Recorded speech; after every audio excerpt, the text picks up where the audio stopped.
많은 사람들이 이 시대의 문제를 지적하면서 종종 이러한 말들을 합니다. 이 시대에 어른이 없다. 이 시대에 어른이 없다. 단지 나이 든 어른이 없다라는 말이 아니겠죠. 우리나라는 초고령 사회에 진입을 했습니다. 그래서 우리 주변에 어른들이 굉장히 많습니다. 그런데 어른이 없다. 어떠한 의미일까요? 어른다운 어른이 없다. 말과 행동에 본이 되는 어른이 없다. 책임지는 어른이 없다. 올바른 판단과 리더십을 보여주는 어른이 없다. 아마도 이러한 의미로 어른이 없다라고 말하는 것 같습니다. 그래서인지 우리 사회는 어른이 없다 보니 굉장히 많은 아픔과 진통을 겪고 있습니다.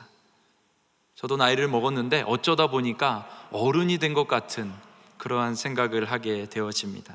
그래서 우리 사회에 정말 필요한 것이 있다라고 하면 두말할 필요 없이 어른이죠. 진정한 어른이 있어야 됩니다. 오늘 본문은 이러한 시대를 살아가는 우리에게 진정한 어른이 갖추어야 할 매우 중요한 한 가지 덕목을 우리에게 가르쳐주고 있습니다. 그것이 무엇인가 하면 바로 지혜입니다. 오늘 본문 15절 하반절을 보시면 이렇게 말합니다. 지혜 없는 자 같이 하지 말고 오직 지혜 있는 자 같이 하여, 곧 지혜 있는 자 같이 이 땅에서 행하며 살아가라고 우리에게 명령하고 있습니다. 어른에게 꼭 필요한 것은 지혜입니다. 지식이 아니죠. 풍성한 삶의 연륜과 경험에서부터 나오는 신앙과 삶의 지혜, 그것을 가질 때 참다운 어른이 될 수가 있는 것이죠. 그러나 이러한 지혜는 어른만 갖추어야 하는 덕목은 아닙니다. 이 땅을 살아가고 있는 수많은 그리스도인들이 다 갖추어야 할 그러한 신앙의 덕목이라고 말할 수 있죠. 우리 예수님께서 제자들을 파송하시면서 이러한 말씀을 하셨습니다. 마태복음 10장 16절을 보시면 이렇게 말씀하시죠. 보라, 내가 너희를 보냄이 양을 이리 가운데 보냄과 같도다. 그러므로 너희는 뱀과 같이 지혜롭고 비둘기같이 순결하라. 여러분, 우리가 살아가는 이 세상은 이리와 같습니다. 아주 사나운 그러한 이리와 같죠. 반면에 우리는 뭐와 같습니까? 양과 같습니다. 연약하고 자신을 보호할 수 있는 능력이 전혀 없습니다. 그러므로 우리는 주님의 말씀처럼 뱀같이 지혜로워야 합니다. 성경에 등장하는 뱀은 부정적인 모습으로 등장할 때가 많죠. 그런데 이 마태복음에 등장하는 뱀은 긍정적인 의미입니다. 뱀의 신중함, 뱀의 통찰력을 본받으라는 것이죠. 악한 세상 속에서 신중함과 통찰력을 가지고서 내게 주어진 상황을 잘 판단하여 지혜롭게 행하라는 것이죠. 그러나 그것만으로는 부족합니다. 그래서 주님은 비둘기와 같이 순결하라고 우리에게 말씀하시죠. 세상에 타협하지 말라는 것입니다. 세상의 권모술수를 본받지 말라는 것이죠. 곧 비둘기와 같은 순결한 지혜가 우리에게 필요한 것입니다. 그러므로 이 세상을 살아가는 우리에게 꼭 필요한 것은 뭔가? 지혜입니다. 뿐만 아니라 진정한 어른에게 필요한 것이 뭔가? 그것은 바로 지혜이죠. 이러한 지혜를 가진 지혜 있는 자가 되시기를 주님의 이름으로 축복합니다. 자, 그렇다라고 하면 어떤 자가 지혜가 있는 자일까? 오늘 본문은 15절 상반절에 보시면 이렇게 말하죠. 그런즉 너희가 어떻게 행할지를 자세히 주의하여. 그러니까 어떤 자가 지혜 있는 자인가? 자신의 행실을 주의할 줄 아는 자가 지혜로운 자입니다. 여기 주의한다라고 한다는 말은 엄격하다, 정확하다라는 의미를 가지고 있습니다. 그래서 이 단어가 주로 성경에서 어떻게 사용되는가? 바리새인들 혹은 율법을 말할 때 주로 사용이 되어지죠. 여러분, 바리새인들은 어떤 사람들입니까? 율법에 엄격한 자들입니다. 율법에 정확한 자들이죠. 오늘 본문을 기록하고 있는 이 사도 바울 역시 바리새인 중에 바리새인입니다. 예수님은 우리의 의가, 곧 우리의 행실이 바리새인보다 낫지 않으면 결단코 천국에 들어갈 수 없다라고 말씀하셨죠. 그러니까 어떤 사람이 지혜로운 사람입니까? 하나님 앞에서 자신의 행실이 어떠한지를 엄격하고 정확하게 살필 줄 아는 자, 이러한 자가 지혜로운 자입니다. 오늘 본문 바로 앞에 있는 말씀과 연결해서 보면, 그 앞에 보면 빛의 자녀에 대해서 말하는 걸 볼 수가 있는데, 이 빛의 자녀가 오늘 본문의 지혜로운 사람과 같다라고 생각이 되어집니다. 오늘 에베소서 5장 8절 한번 보시기를 바랍니다. 8절을 보시면 이렇게 말하죠. 너희가 전에는 어둠이더니 이제는 주 안에서 뭐라? 빛이라. 그러므로 어떻게 행하라? 빛의 자녀들처럼 행하라. 이어지는 구절을 보시면 빛의 열매는 모든 착함과 의로움과 진실함에 있느니라. 자, 어떤 사람이 지혜 있는 자인가? 나의 행위가 이 하나님 앞에서 과연 착한가, 의로운가, 진실한가, 이런 것들을 살필 줄 아는 사람. 그래서 그 살핀 대로 그 말씀을 따라 살아갈 줄 아는 사람, 이런 사람이 지혜로운 자라고 바울은 말하고 있습니다. 이 시간에 여러분 권면합니다. 오늘 말씀처럼 하나님 앞에서 지혜롭게 행하시기를 주님의 이름으로 축복합니다. 자, 이어지는 16절을 보면 이 지혜 있는 자가 어떻게 생각하면서 행해야 될지를 우리에게 잘 말씀해 주고 있는데, 우리 16절 말씀을 한번 같이 읽어보도록 하겠습니다. 시작. 세월을 아끼라, 때가 악하니라. 자, 세월을 아끼라, 이렇게 말하고 있습니다. 시간을 규모 있게 사용하라, 아마 이러한 의미로 쉽게 이해가 될 것 같습니다. 그런데 여기 아끼다라고 하는 말은 구속한다, 되사한다, 이러한 의미를 가지고 있는 말입니다. 그러니까 다른 사람에게 속해 있는 노예를 값을 지불하고 다시 사가지고 올 때 사용하는 단어이죠. 그러니까 대가를 지불해서 그 노예의 자리에서 해방시킨다라는 그러한 의미를 가지고 있습니다.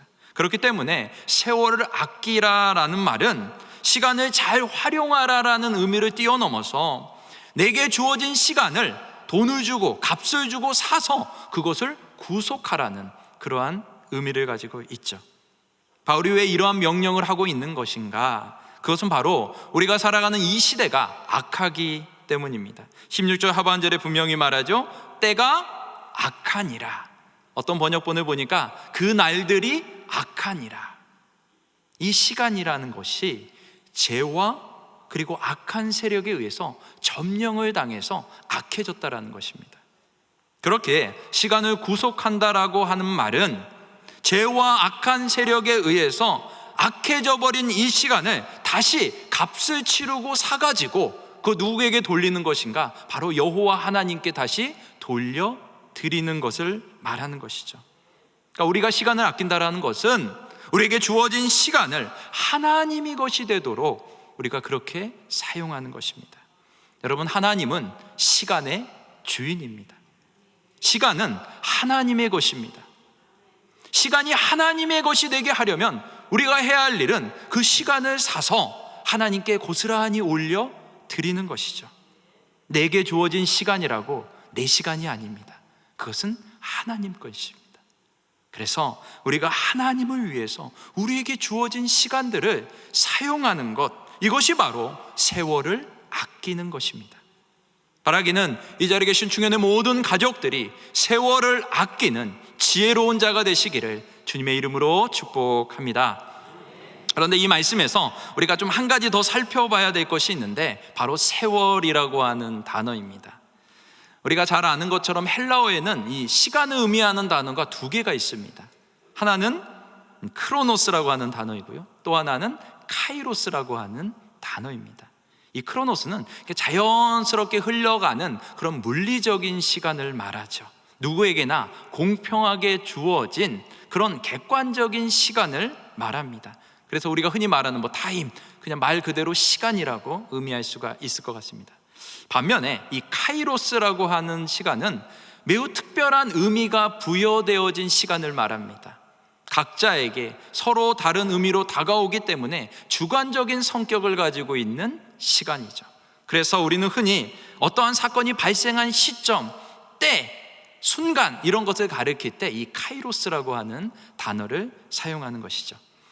여러분에게 사진을 한 장 보여드리도록 하겠습니다. 네. 이 사진은 이탈리아 토리노 박물관에 있는 한 조각을 부조로 이렇게 작품을 만들어 놓은 것을 찍어 온 사진입니다. 그리스의 조각가인 리시푸스라고 하는 조각가가 굉장히 지금으로부터 1600년 전에 조각을 해놓은 것이죠. 이 작품, 이 부조 아래에는 이러한 문구가 쓰여져 있습니다. 제가 읽어드릴 텐데 여러분은 사진을 잘 보면서 그 의미를 좀 생각해 보시기 바랍니다. 내가 벌거벗은 이유는 눈에 쉽게 띄기 위함이고, 내 앞머리가 긴 이유는 사람들이 나를 봤을 때 쉽게 붙잡기 위함이고, 뒷머리가 대머리인 이유는 한 번 지나면 쉽게 붙잡지 못하게 하기 위함이며, 어깨와 발 뒤꿈치에 날개가 있는 이유는 최대한 빨리 사라지기 위함이다. 그리고 한쪽 손에 저울이 있는 이유는 판단을 하기 위함이고, 한쪽 손에 칼이 있는 이유는 과감히 결단을 하기 위함이다. 여러분, 이것은 과연 무엇일까요? 네, 아무도 모르시는군요. 이렇게 설명을 해놓고 마지막에 뭐라고 써 있는가 하면, 나는 카이로스, 기회이다, 이렇게 되어 있습니다. 여러분, 세월을 아끼라 할 때 이 세월이 바로 카이로스, 기회라고 하는 의미를 가지고 있는 단어입니다. 하나님께서 내게 주신 시간이요, 내게 주신 분깃이요, 내게 주신 달란트, 이것이 바로 기회입니다. 여러분, 이 기회를, 이 카이로스를 여러분 어떻게 사용하고 계십니까? 그리고 앞으로 어떻게 사용하시겠습니까? 하나님을 위하여, 그의 나라와 의를 위하여 사용하는 저와 여러분 되시기를 주님의 이름으로 축복합니다.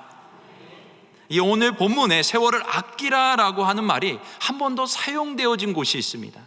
그것이 바로 골로새서의 말씀인데요, 골로새서 4장 5절 말씀을 우리 한 목소리로 한번 읽어보도록 하겠습니다. 시작. 외인에게 대해서는 지혜로 행하여 세월을 아끼라. 무슨 말인가? 외인, 믿지 않는 사람들을 말합니다. 그러니까 믿지 않는 사람들 앞에서 지혜롭게 행하라는 것이죠. 그것이 바로 세월을 아끼는 것이다 라고 사도 바울이 골로새서에서 다시 한번 말하고 있는 것이죠.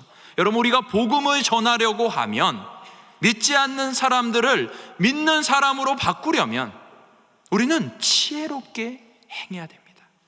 그것이 바로 세월을 아끼는 것이죠. 이제 5월 30일 정교인 전도축제가 19일 앞으로 다가왔습니다. 여러분, 하나님께서 우리에게 주신 카이로스, 바로 이 절호의 기회를 꼭 붙드는 저와 여러분 되시기를 주님의 이름으로 축복합니다. 자, 말씀을 정리하겠습니다. 우리가 살아가는 이 시대는 악한 시대요, 어른이 없는 시대입니다. 이러한 시대 가운데 우리에게 꼭 필요한 것이 있다면 두말할 필요 없이 지혜입니다. 혹시 이 자리에 지혜가 부족한 분이 계십니까? 그렇다면 모든 사람에게 후히 주시고 꾸짖지 하시는 하나님께 그 지혜를 구하시기를 바랍니다. 우리가 지혜를 구할 때 반드시 하나님께서 하늘의 지혜를 우리에게 허락해 주실 것입니다. 그리하여 지혜 없는 자가 아닌 이 지혜를 받아서 지혜 있는 자로 행하시기를 주님의 이름으로 축복합니다.